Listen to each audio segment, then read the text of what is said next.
Hi there. Backlog's batch import can save you hours by quickly bringing your tasks into one place. Perfect for migrations or setting up recurring workflows.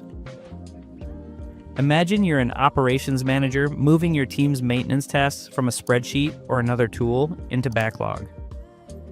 From your project's issues section, go to Batch Import on the right-hand side. There, you can open the support article and download a CSV template to use as a guideline. Once your CSV file with all your tasks is ready, drag and drop it, then click Start Import.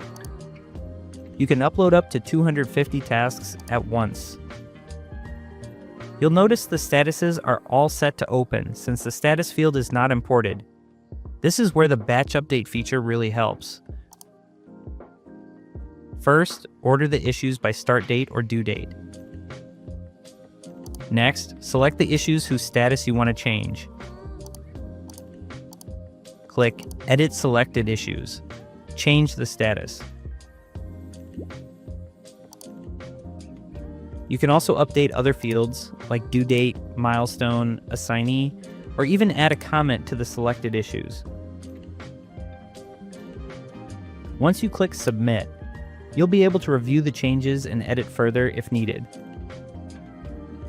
Batch import saves time, reduces errors, and keeps your workflows centralized.